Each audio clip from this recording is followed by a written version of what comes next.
नमस्कार, दोपहर की नंबर 1 डिबेट में आपका स्वागत है। मैं हूं आपके साथ हिमांशु दीक्षित। जम्मू कश्मीर के डोडा से प्रधानमंत्री नरेंद्र मोदी ने सीधी चेतावनी दी। आतंकवाद के खिलाफ प्रधानमंत्री नरेंद्र मोदी ने एक जोरदार हमला बोला है और कहा है कि घाटी में पीएम मोदी की तरफ से कहा गया कि घाटी में आतंकवाद आखिरी सांसें गिन रहा है। जो पत्थर फेंके जाते थे उन्हीं से नए जम्मू कश्मीर का निर्माण हुआ है।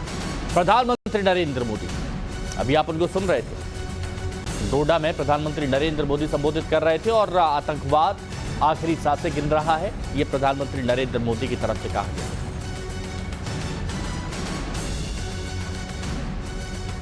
और चलिए एक और बड़ी खबर आपको बताते हैं। सरहद पार से साजिश रचने वालों पर प्रहार किया गया। जम्मू कश्मीर विदेशी ताकतों के निशाने पर था, यह भी कहा गया। जम्मू कश्मीर विदेशी ताकतों के निशाने पर था। सरहद पार से साजिश जो रच रहे हैं उन पर प्रहार किया गया है, उनके बारे में कहा गया है पीएम मोदी की तरफ से।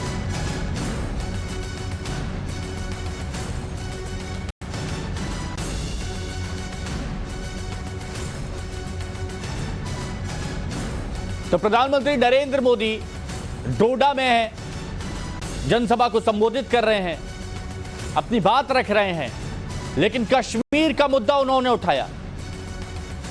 डोडा के बारे में कहा जाता है कि डोडा में 45 साल बाद प्रधानमंत्री नरेंद्र मोदी की रैली होती है और इस रैली में संबोधित करते हुए घाटी से आतंकियों को सीधा संदेश दिया जाता है प्रधानमंत्री नरेंद्र मोदी की तरफ से।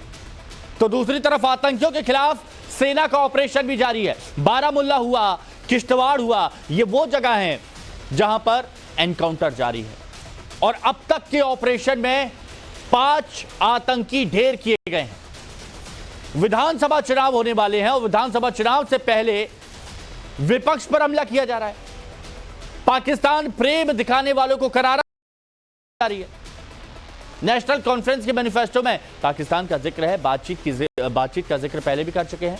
पीडीपी की तरफ से आपने बयान सुने, अलग अलग मौके पर आपने बयान सुने और उन बयानों को लेकर बीजेपी लगातार हमलावर भी रही है।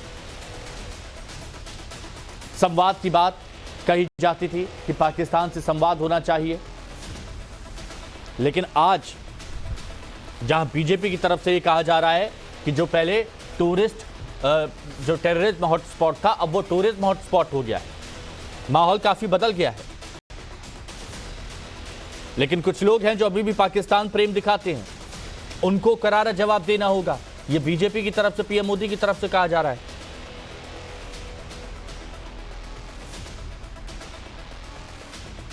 नेशनल कॉन्फ्रेंस के मैनिफेस्टो की बात की जाती है तो वहां आर्टिकल 370-35 की बहाली की बात कही जाती है। पाकिस्तान से बातचीत का जिक्र किया जाता है। पॉलिटिकल कैदियों की रिहाई की बात की जाती है।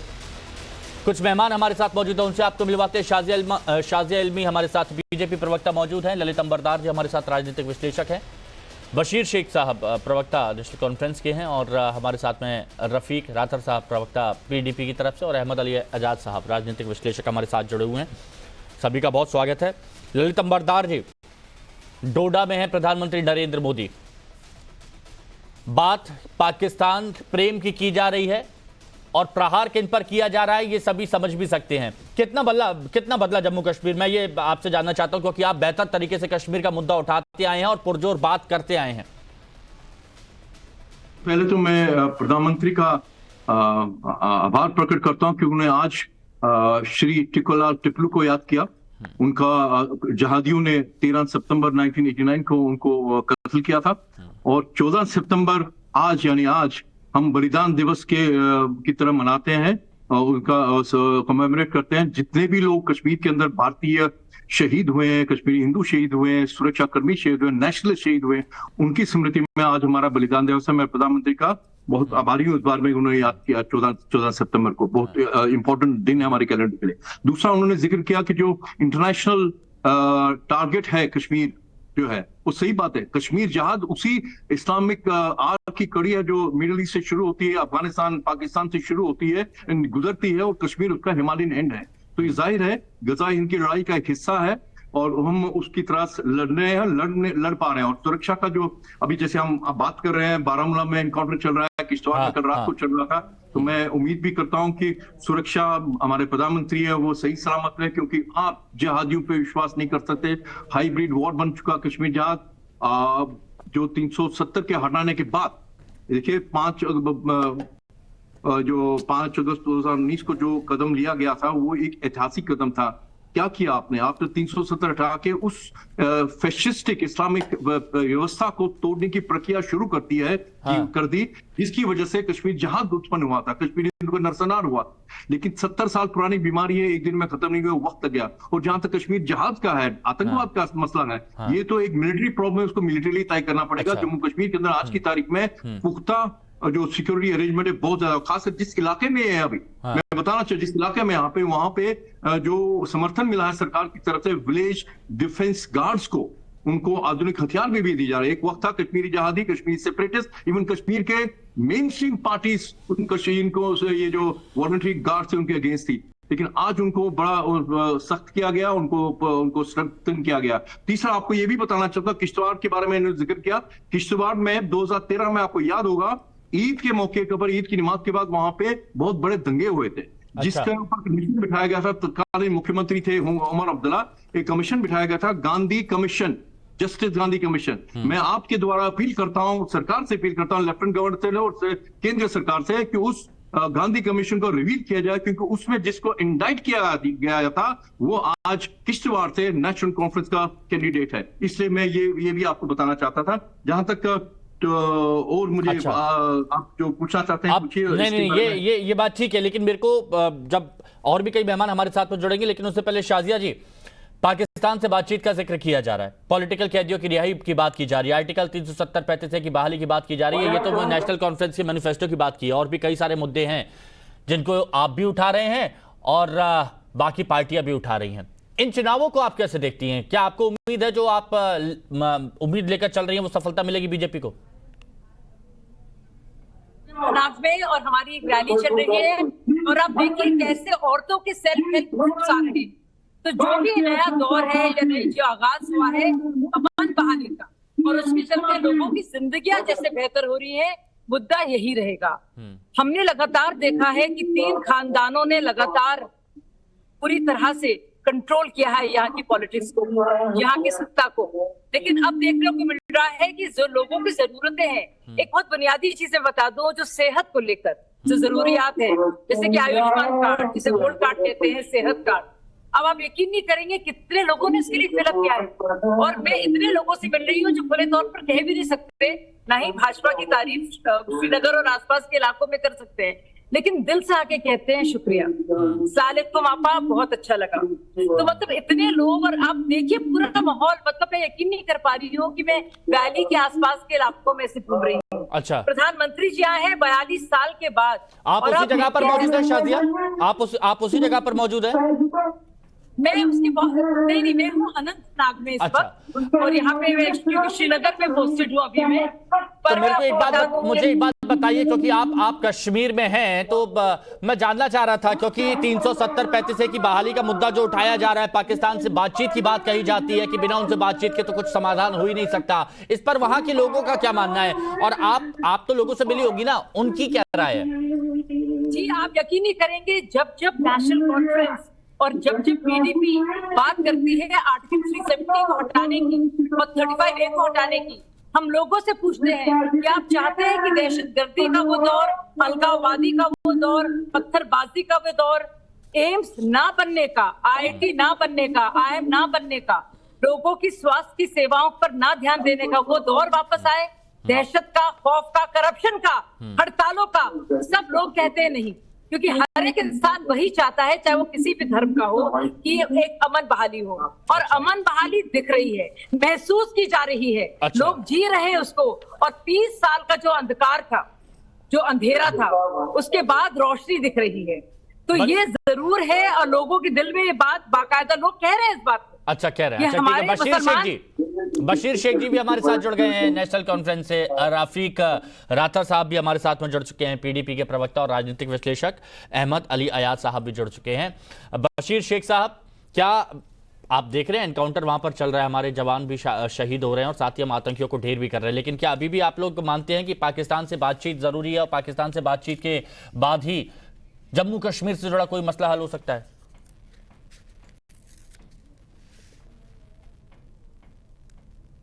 बशीर साहब, आप मुझसे पूछ रहे हैं? जी जी जी, बशीर शेख साहब आपसे। अच्छा, बशीर शेख साहब से पूछता हूँ। बशीर जी अब अनम्यूट कीजिएगा एक बार, शायद आप म्यूट हैं।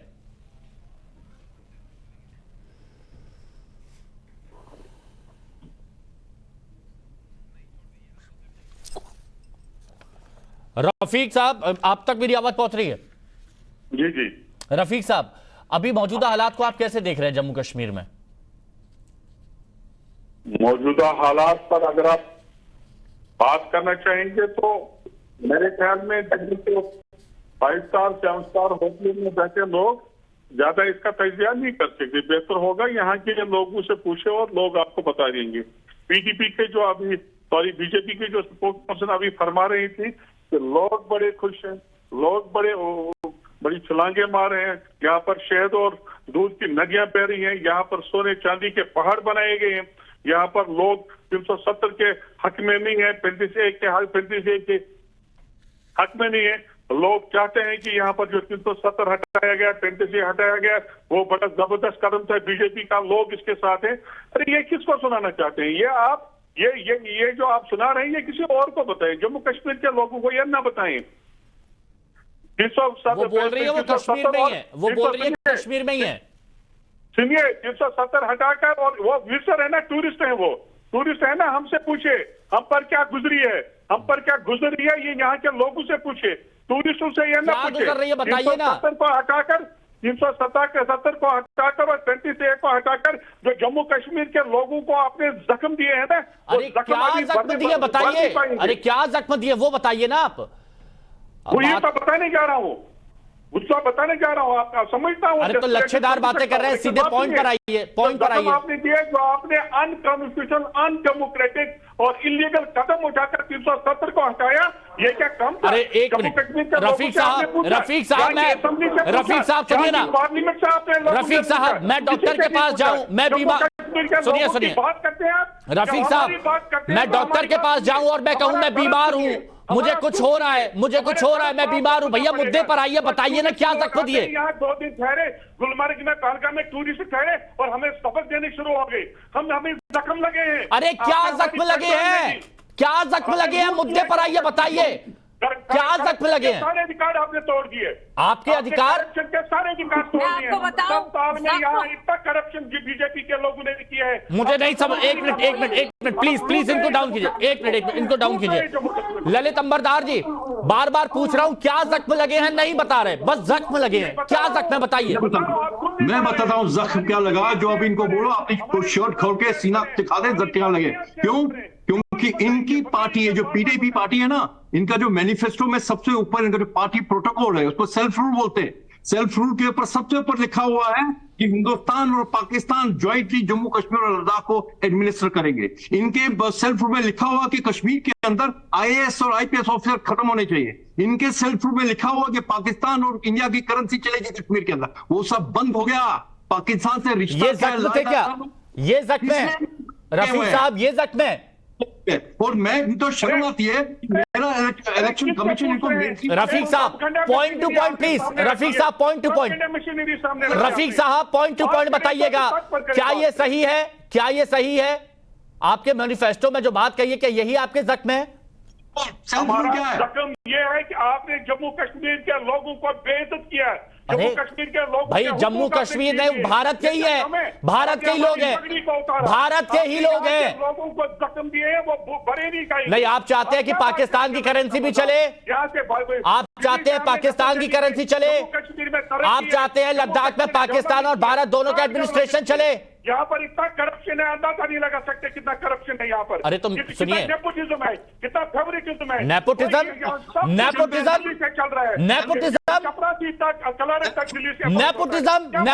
क्या होता है? क्या होता है नेपोटिज्म? नेपोटिज्म क्या होता है? वो चल रहा है।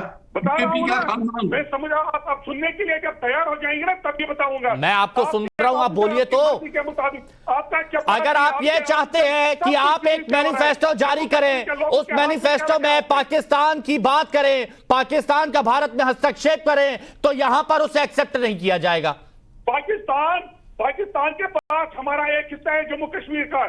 हम जब कहते हैं पाकिस्तान के साथ बात करो तो POK की बात करते हैं। POK हमारा हिस्सा है, उसको लाने के लिए आपको बातचीत करनी पड़ेगी। इसमें क्या हर्ज है? अगर नहीं कर सकते तो लड़के करो और लाओ हमारा POK, लेकिन मिलना वो हमारा हिस्सा है, हमारा कलेजा है, वो उसको मिलाओ हमारे साथ। जम्मू कश्मीर का इलाका है, इनको पूछे आज तक आपने कब बोला कि जम्मू कश्मीर पाकिस्तान मकबूजा जम्मू कश्मीर और लद्दाख को आजाद होना चाहिए? कब बोला? ये तो उल्टा कहते हैं। बार बार बोलते हैं, आपके कान बंद है, आपके कान बंद है, आप सुनना नहीं चाहते, आपको अच्छा नहीं लगता हमारी बात करना। हम बार बार कहते हैं, 50 साल से कहते हैं, फिर भी कहते हैं, बार-बार। अच्छा, अहमद अली अयाद साहब, अहमद अली अयाद साहब, आप राजनीतिक विश्लेषक हैं। अभी मेरे को यह बताइए कि 370 का मुद्दा कितना बड़ा बनने वाला है इन चुनावों में? 370 का मुद्दा रहेगा पॉलिटिकल पार्टीज के पास, और शायद हर एक पॉलिटिकल पार्टी के पास रहेगा, क्योंकि उसको ऐसे अभी प्रोजेक्ट किया जा रहा है कि जो हमारे यहाँ स्पेशल स्टेट्स था जम्मू कश्मीर में, उसको जबरदस्ती विड्रॉ किया गया। अब उस डिस्कशन में हम नहीं जाएंगे, बट ये फैक्ट है कि एक मुद्दा रहेगा। उसका इम्पैक्ट कितना रहेगा ग्राउंड लेवल पर शायद ज्यादा नहीं रहेगा, एक्सेप्टिंग कि पॉलिटिकल की जो अपनी पोस्टिंग रहेगी उस तक रहेगा महदूद, लेकिन उसके अलावा बहुत महत्वपूर्ण इश्यूज है और डिस्कस करने के लिए।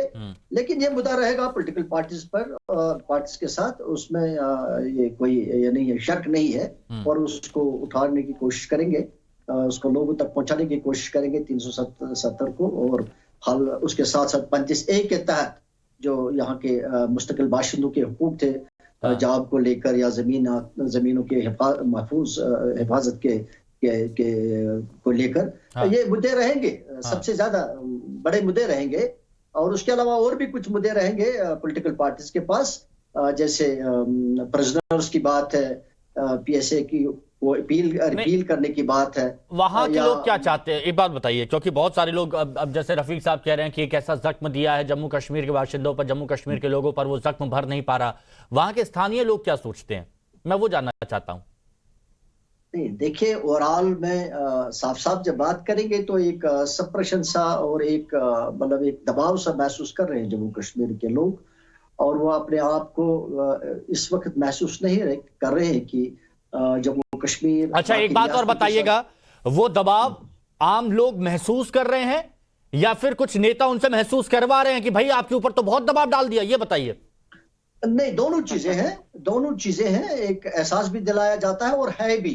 जैसे हमारे जम्मू कश्मीर में अभी अप्सा चल रहा है, और अप्सा के तहत आपके जो सिविल लिबर्टीज है उसमें भी एक कदगन है जो शायद बाकी और रियासतों में नहीं है, या जिस तरीके से एब्रोगेट किया गया 370 को, तो वो भी इम्पैक्ट है, उसका काफी इम्पैक्ट है।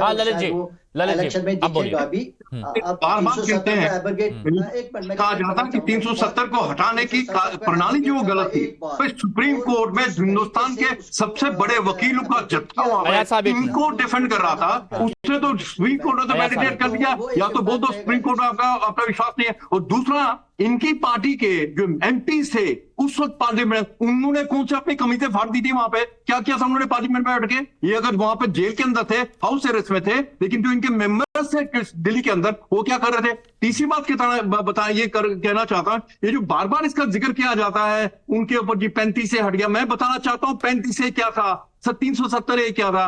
कश्मीर में हिंदुस्तान की सरजमीन के ऊपर एक छोटा मोटा पाकिस्तान फल फूल रहा था, नहीं तो क्या जरूरत थी वहां पर 370 देने की? क्यों? क्योंकि इनकी शनाख्त है, मुसलमान है, और जिन्ना की यही थ्योरी थी कि मेरी शनाख्त मेरी जिना, टू नेशन थ्योरी करके नेहरू जी ने इनको दिया था 370। और ये भी बताना चाहता हूं, उसी नेहरू जी ने जिन्हें शेख मोहम्मद दुबला को 370 के द्वारा एक शेखडम बना के दिया था, उसी जवाहरलाल नेहरू ने उसी शेख मोहम्मद दुबला को 10 साल से ज्यादा जेल में डाला था देशद्रोह के नाम से। वो ये भूल गया आज राहुल गांधी और नेशनल कॉन्फ्रेंस डिप्टियां डालेंगे, लेकिन वो याद रखे कि शेख मोहम्मद दुबला को नेहरू ने जेल में डाला था, ये याद रखना चाहिए। और दूसरी बात, हाँ। उसी शेख मोहम्मद अब्दुल्ला को इंदिरा गांधी ने ऐसा झुका दिया, जो जब अरेस्ट किया गया था तो प्रधानमंत्री था, वो चीफ प्राइम मिनिस्टर कश्मीर का, जब वापस आया ना मुख्यमंत्री बन के आया, बाकी देश के जितने राज्य हैं उनके बराबर उनका ओहदा आया था। और ये आज कह रहे हैं कि इनके पर जुल्म हो रहा है 5 अगस्त 2019 के बाद। और ये भी सुनिएगा,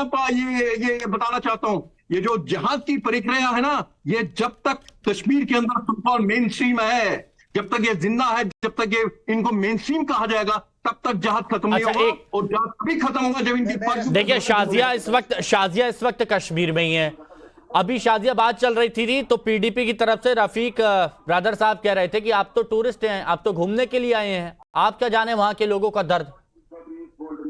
मैं जो भाई साहब ऐसी बात कर रहे हैं, मैं उनसे बता दूं, मैं इस देश की बाशिंदा हूँ और इस देश में जहाँ जहाँ मेरा देश है, जहाँ जहाँ मेरे देशवासी हैं, वो पूरा मुल्क पे हर एक जगह मेरी है। तो खबरदार अगर आपने कभी कहा कि ये जगह पर मेरा कोई हक नहीं है, जैसे कि आपका हक पूरे भारत पर है, वैसे मेरा हक पूरे भारत पर है और मैं अपनी देश की सरजमीन पे खड़ी हूँ। देख लीजिए आप भाई साहब और सुन लीजिए, इस तरह की बात जो लगातार आप कर रहे हैं, किसी को पसंद नहीं आ रही है और कितने घबराए हुए आप लोग हैं। और मैं पूछना चाह रही हूँ पीडीपी से कि क्या हो गया आपका? आप तो बहुत चाह रहे थे ना कि जमात इस्लामी पर बैन हटाया जाए, वो बैन तो हटाया गया नहीं। महबूबा आपा क्यों हारी, इसका जवाब आपके पास नहीं है। दूसरी बात है नेशनल कॉन्फ्रेंस और कांग्रेस की, तो आप बताइए, कांग्रेस एक तरफ तो आरक्षण की बात करती है, समाज में सबके लिए बराबरी की बात करती है, क्या हो जाता है फिर उनको वहाँ पे जब बात आती है जम्मू की और श्रीनगर की? आप बताइए क्या हो जाता है? यहाँ पे आप संविधान के साथ नहीं है,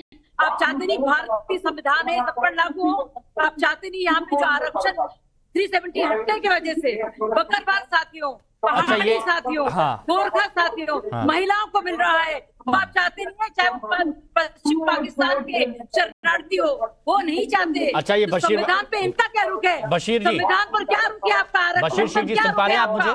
महिलाओं पर क्या रुक है आपका, बताइए। बशीर शेख जी, कितना कश्मीरियों की हालत खराब करेंगे? मुझे माजी से लेना देना नहीं है, मैं मुस्तकबिल की बात कर रही हूँ। कश्मीरियों को घर पर आपने उजाड़ा है, पत्थरबाज बना दिया है। हम लोग बात कर रहे हैं कोचिंग इंस्टीट्यूट की, हम लोग बात कर रहे हैं सर्विसेज की, हम लोग चाह रहे हैं कि आप कश्मीरी अफसर बने और आप जैसे लोगों की सियासत को फराज करें, शिकस्त दे। अच्छा, अहमद अली अयाज साहब, नहीं ये मैं पूछ लेता हूँ, अहमद अली अयाज साहब, सुन लीजिए आप। बशीर जी आप सुन पा रहे हैं मुझे? बशीर जी हाँ बिल्कुल करिए। सरदार जी को एक बात रिमाइंड करना चाहूंगा, ये जो 35A के तहत हुकूक की बात ये कर रहे थे, 35A के तहत जो हुकूक जम्मू कश्मीर के मुस्तकिल बाशिंदों को मिल रहे थे, वो 1927 से मिल रहे थे, जब महाराजा का रूल था, महाराजा हरि सिंह का रूल था। और उसमें उनको मैं याद दिलाना चाहूंगा, उसमें इनके पंडित लीडर्स जो थे उस टाइम के और डोगरू ने जदोजहद की है, उन्होंने डिमांड करी, उन्होंने कोशिशें करी कि बाहर से, जम्मू कश्मीर के बाहर से कोई कश्मीर में नहीं आना चाहिए, जम्मू कश्मीर में जॉब के लिए और ना जमीन खरीदने के लिए। तो उनको ये मालूम होना चाहिए कि ये आज की बात नहीं है, 35A के तहत जिसको फिर कॉन्स्टिट्यूशन इंडिपेंडेंस के बाद लाया गया समवेयर अराउंड 54 और समथिंग, तो ये पहले से था 1927 से, जिनके लिए उन्होंने जदोजहद करी है इनके लीडर्स ने। तो ये कोई नई बात नहीं, आज उसको बरदारी नकार नहीं सकता है और या कोई और नकार नहीं। इसका जवाब ले लेता हूं, इसका जवाब अयाज साहब, अहमद अली अयाज साहब, अब क्या है कि अच्छे तर्कों के साथ बात हो तो बहुत अच्छा लगता है। ललित जी कुछ कह रहे हैं। 27 में महाराजा ने कश्मीरी हिंदू गए थे, डोगरा गए थे महाराजा के पास कि कश्मीर के अंदर बाहर के लोगों को नहीं आना चाहिए। सही है, क्यों? जिस वक्त पाकिस्तान बनाने की पूरी कार्रवाई चल रही थी मिशन थ्योरी के नाम पर जिन्ना की मुशर्रफ की, उस वक्त कश्मीर सेंटर भी चल रहा था। ऑडियो क्लियर नहीं है के साथ दूसरा है और उर्दू स्पीकिंग पंजाबी पाकिस्तानी पंजाबी वो आ रहे थे कश्मीर के अंदर नौकरी के लिए। ललित जी धीरे धीरे बोलिए, आवाज क्लियर आएगी, धीरे धीरे बोलिए, आवाज क्लियर आएगी। ऑडियो क्लियर नहीं है। हाँ ललित जी धीरे धीरे बोलिए, आवाज क्लियर आएगी। मत कीजिए। और मैं 35A के अंतर्गत जम्मू के अंदर वाल्मीकि समाज को आपको बताना चाहता हूँ, जो ये सर्टिफिकेट देते थे ना। ललित जी एक मिनट सुनिए ना, ललित जी सुनिए, आप थोड़ा सा धीरे बोलिए, आवाज क्लियर आएगी। ललित जी सुनिए, एसटी के अंदर कार्रवाई हो गई, मेरे ऊपर भी। ये बेशर्म लोग वो 35 को वापस लाना चाहते हैं। वाल्मीकि समाज की लड़कियां पीएचडी करके सफाई कर्मचारी की नौकरी देते थे। जो गोठा लोग आप तमीज के दायरे में रहकर बात करो, तमीज के दायरे में रहकर बात करो। बेशर्म लफ्ज इस्तेमाल मत करो, बड़े बेशर्म तुम हो। तमीज से बात करो, ये बेशर्मी का लफ्ज मत करो। पाकिस्तान की बेशर्म आदमी तुम हो। तमीज से बात करो, तमीज से बात करो। नेशनल टीवी पर बैठकर तमीज से बात करो। आपको पाकिस्तान की करेंसी चाहिए, आपको आईपीएस आईएएस क्यों निकालना? बोलो क्यों ऐसे रूल में हो? क्योंकि हाँ, मैं बताऊंगा। एक्सेशन के टर्म्स और कंडीशंस में वाजिया है कि 370 से यहाँ पर प्रोटेक्शन मिलेगी। आईएएस और आईपीएस ऑफिसर के लिए जगह नहीं है, क्योंकि ये टर्म्स और कंडीशंस में है। इसलिए तोड़ मरोड़ तो इसका पेश मत करो। क्या चलाते हो? चलाते हो अपना डॉक्यूमेंट पढ़ा है? टर्म्स ऑफ एक्सेशन पढ़िए आप, terms and conditions of accession पढ़िए। जब हमने एक्सेशन किया, मैं कह रहा हूँ तुम्हारे आपकी आपकी पार्टी का जो सेल्फ रूल डॉक्यूमेंट है उसको पढ़ लीजिएगा। उसमें लिखा हुआ है, मैंने पढ़ा है, मैंने पढ़ाया है।